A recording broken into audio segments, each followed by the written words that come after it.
So, as Reverend Victoria said, this is the first, not just the first workshop, this is the first time I have been speaking in a group, except for book signings.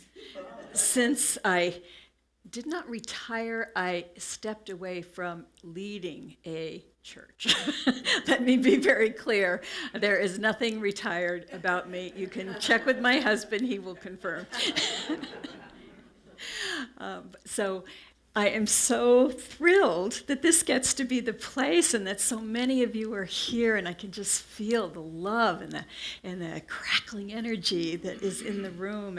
And I have good friends that have come that I haven't seen for a while, and that is such a treat to have you here.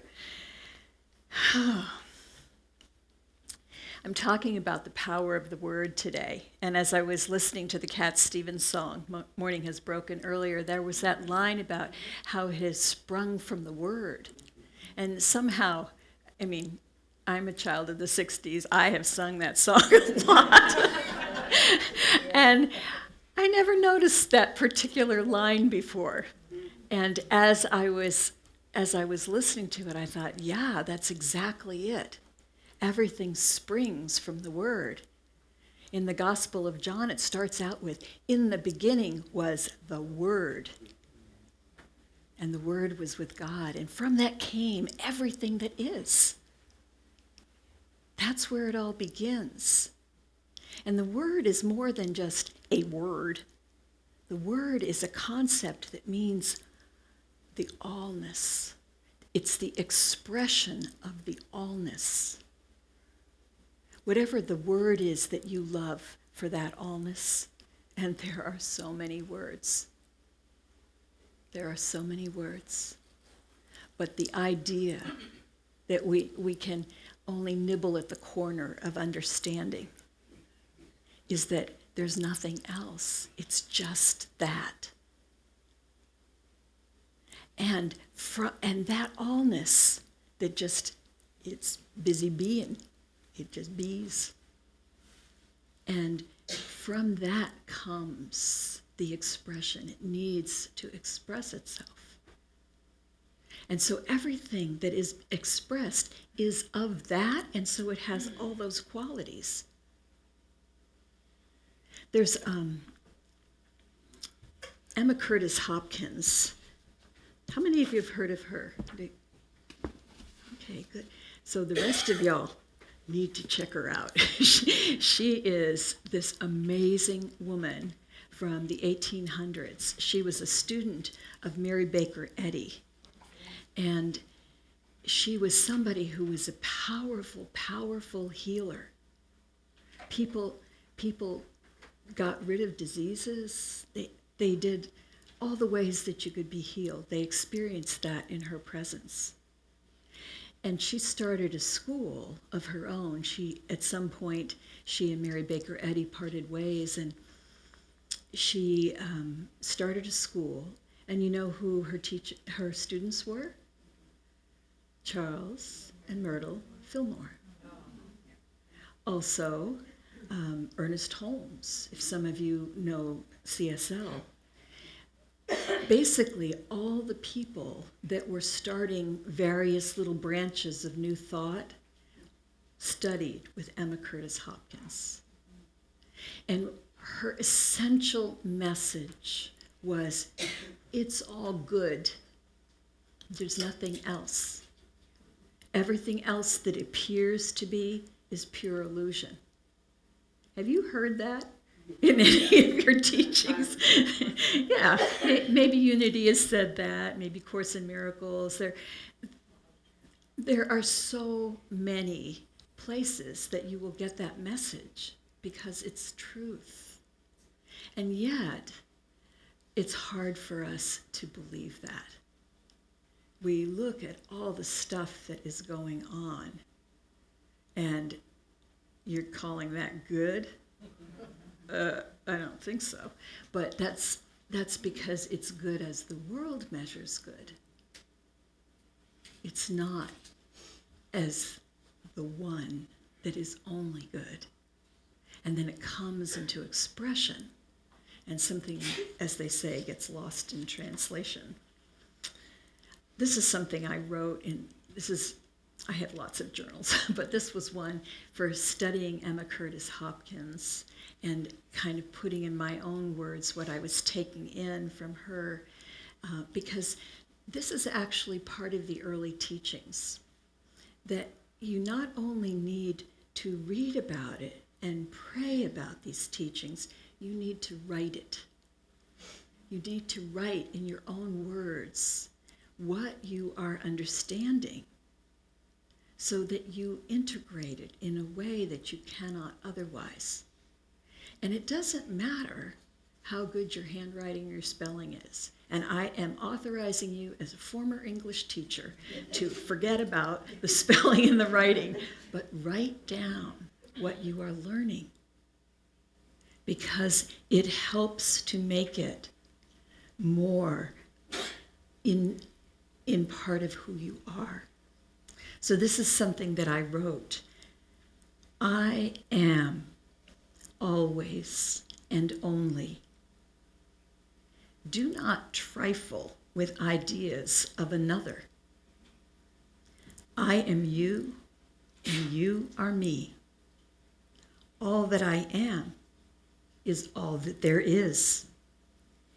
You don't need, because you are all of creation. Know thyself,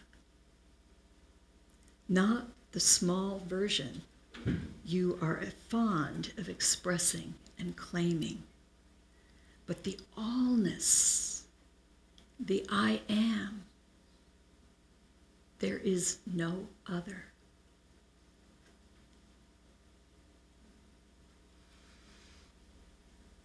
That's who you are.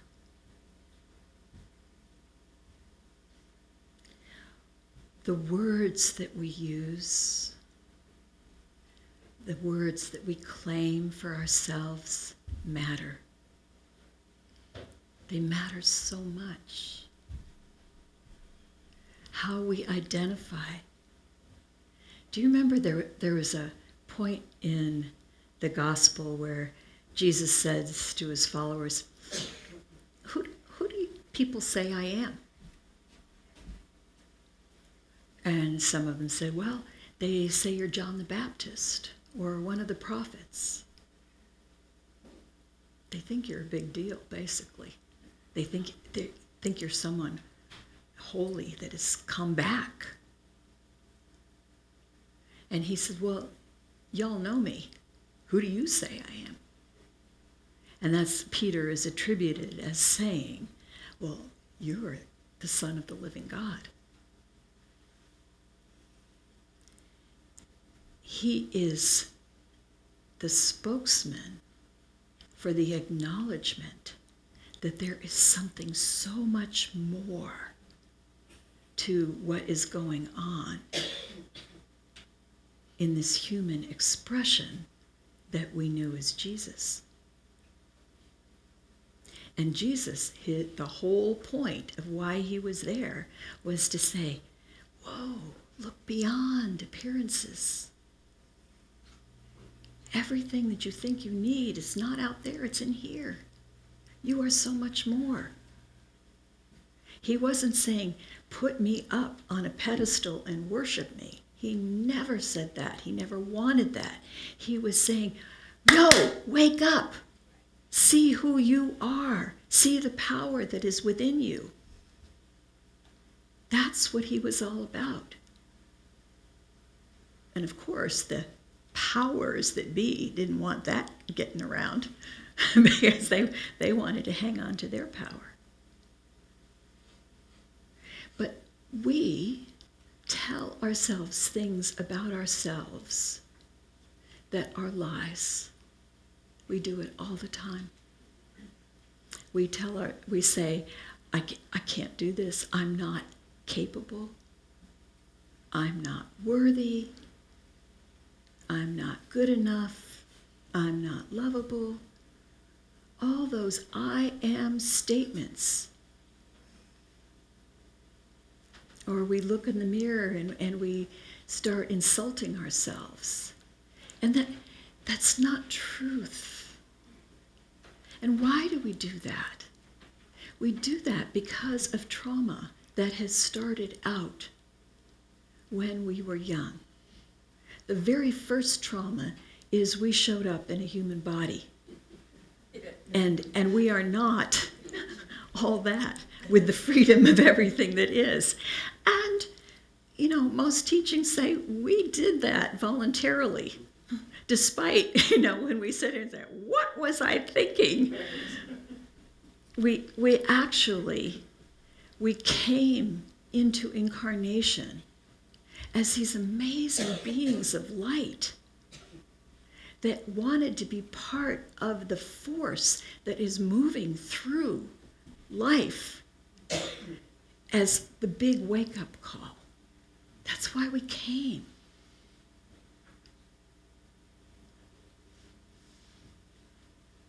And it's important that we remember that.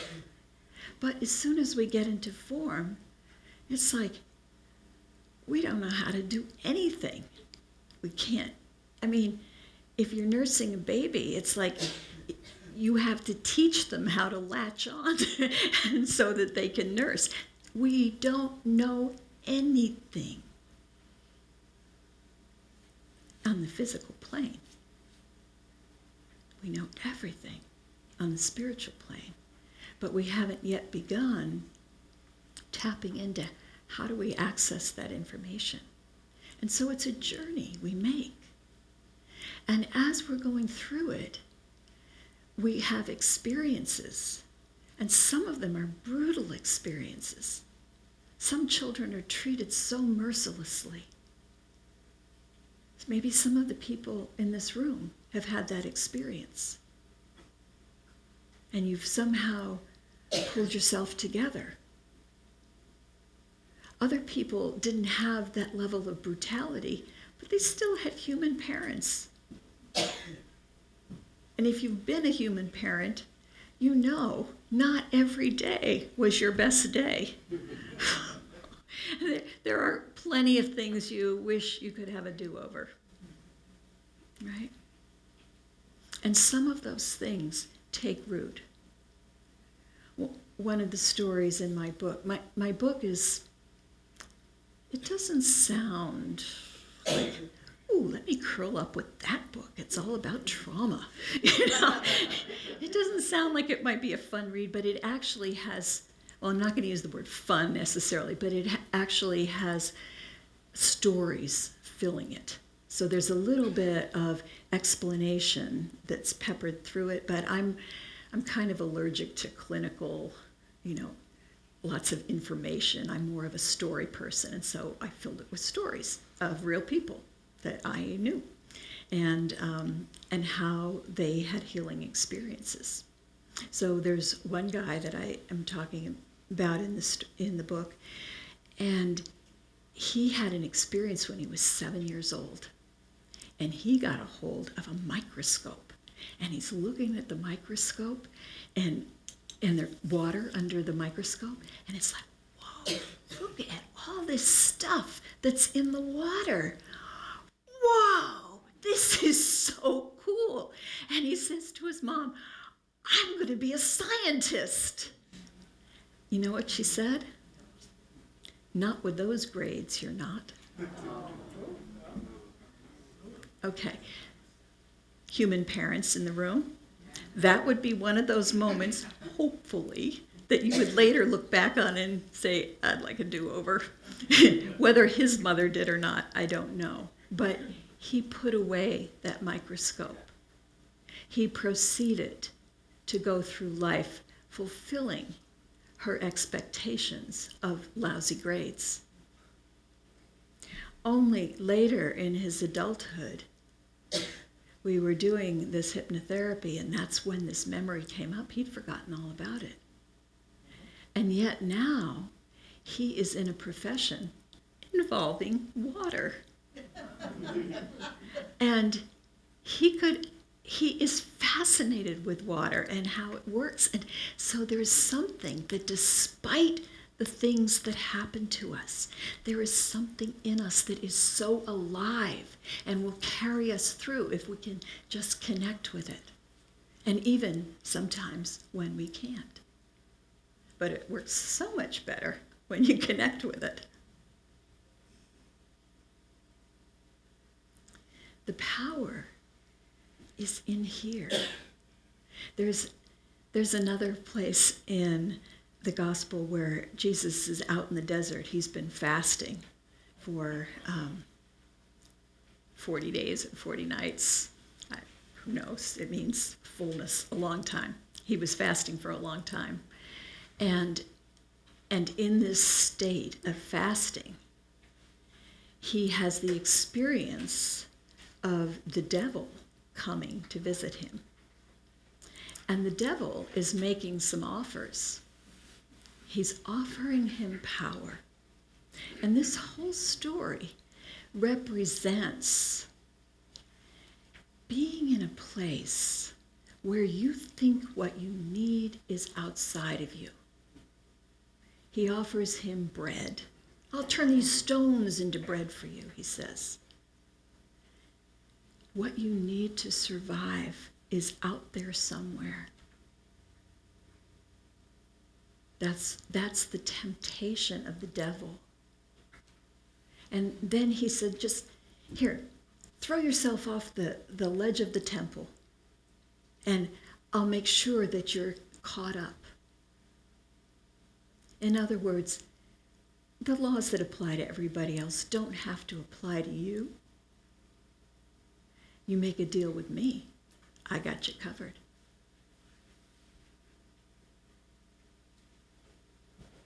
He's making him promises of, I'll make sure everybody knows your name, that you are worshipped.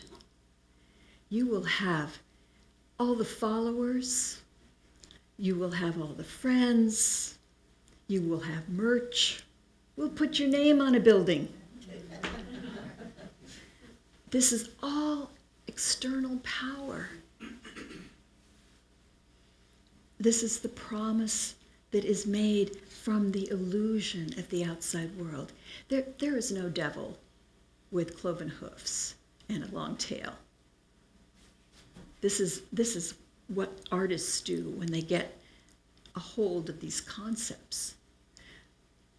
The power of the word. What do you think the devil is?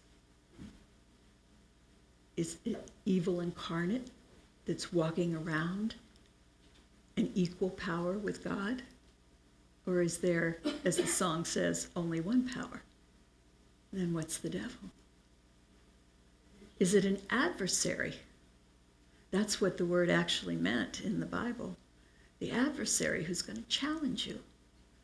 Where do you think power is?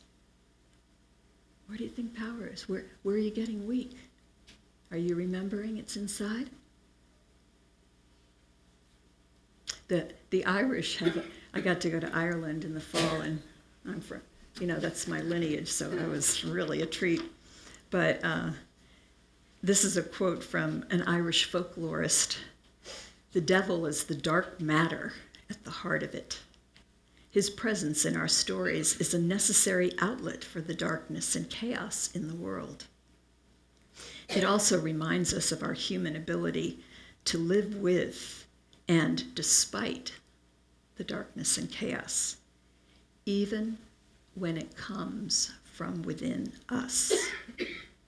If we can remember to be kind, brave, clever, or daft, as the occasion calls for. What we think the devil is makes a difference. If the devil is all-powerful, if the power of the world out there is bigger than we are, then we get scared. Then we pull in. We don't shine into who we are. The power of the word, which is really bound with story. And in my book, I talk about 5 treatments for healing. And one of the treatments is understanding the subconscious mind, understanding the language of it. And the language of the subconscious mind is story and image. So when you have words that have powerful images, it makes a difference. Your subconscious mind tunes in. When you give yourself pep talks, like, all right, I should exercise. I'm going to exercise. I'm going to exercise every single day. Has anybody ever done that to themselves? Have you given yourself that lecture? Come on. It's like a 12-step meeting here. We have all done it. I know we have, even the ones not raising their hands. Does it work? No. Because that kind of language is speaking to the prefrontal cortex, the reasonable part of you. The reasonable part of you knows it's good for you to exercise. It knows you should do it. It knows you can do it. But it's not the part making decisions. Your subconscious mind is actually the one making decisions. But the good part about it is the subconscious mind takes orders and will change as long as you speak its language. So if you speak something in a way that the subconscious mind says, oh, it'll change.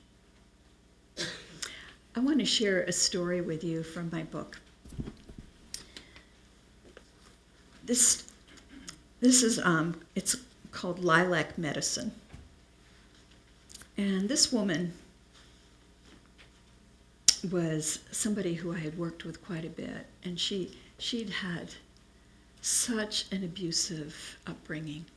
There were so many things that had been hard for her.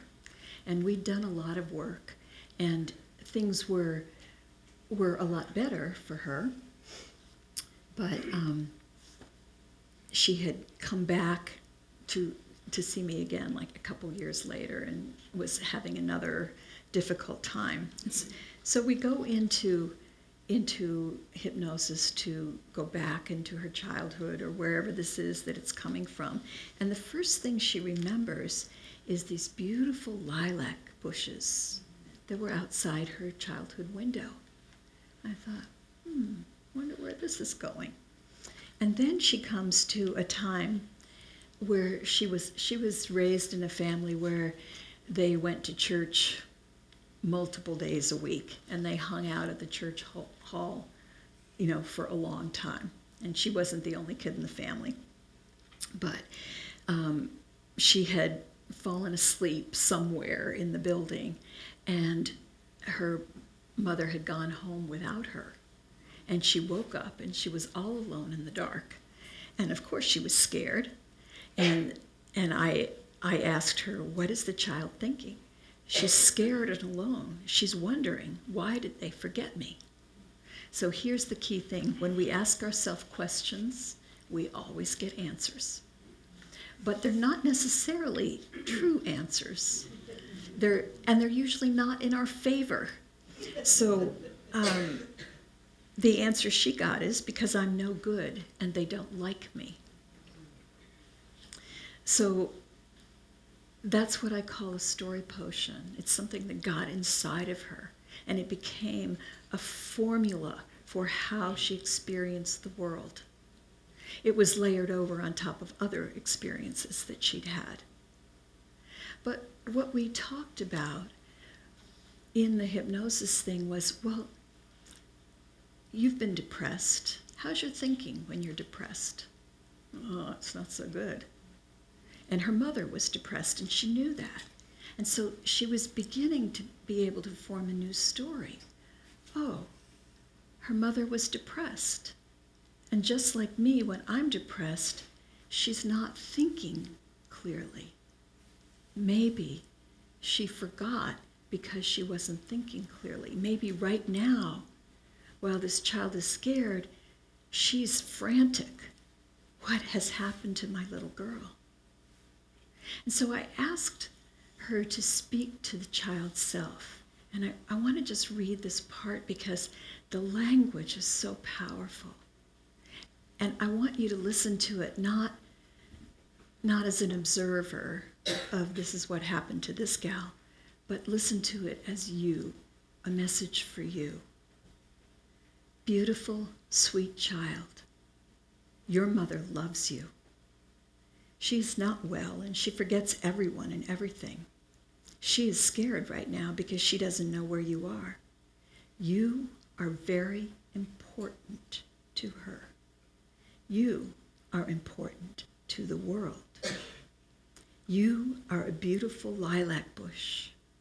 Every year you blossom more fully and confidently. The fragrance of your soul makes the world a more beautiful place. You are not defined by the ugliness of the world around you. You bring the medicine of lilacs to a world that desperately needs that medicine. So I guess this morning, the message that I really want you to take away is that your words matter. How you see the world, how you claim the light that you are. We need every one of us. You've heard it said before, this is all hands on deck moment. When we need to be connecting with the light within, we need to be using the power of denial to say, no, what's out there appears to be more powerful, and it's not. What's in here is more powerful. And as we join together in knowing that this is why spiritual community is so important. You know, that where two or more are gathered thing, it means when our energies combine, it goes out. It's so powerful. We can change the world.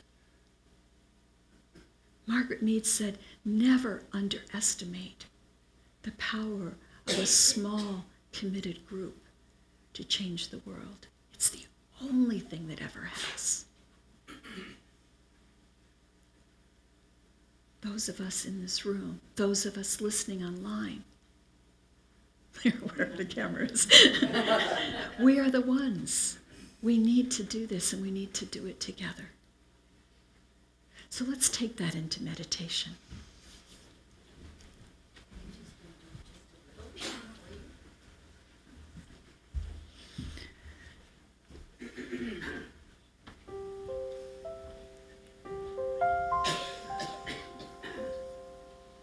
Just be aware of your body right now in the chair. And allow that chair to be the all that is embracing you and supporting you. Imagine it whispering through your ears and into your heart.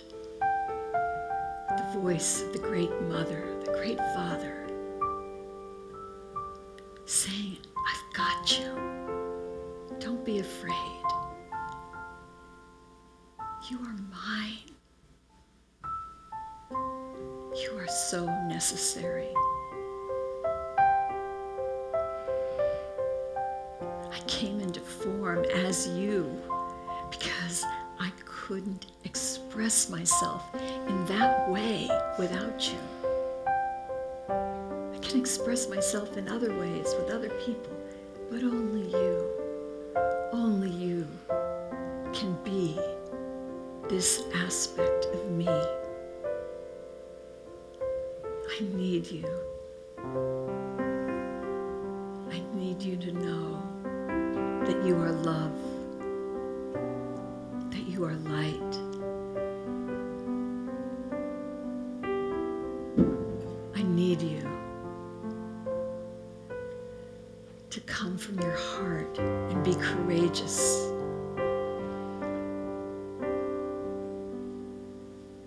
I need you to know that even when the world seems so dark, the sun is still shining somewhere,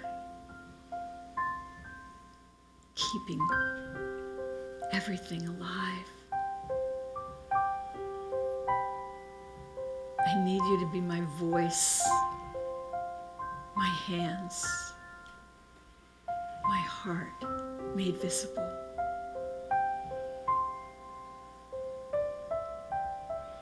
And you'll be okay. And okay doesn't mean you'll never get sick or nothing will happen that you don't like. Okay means you will always be the expression of me that you are. Infinite, eternal.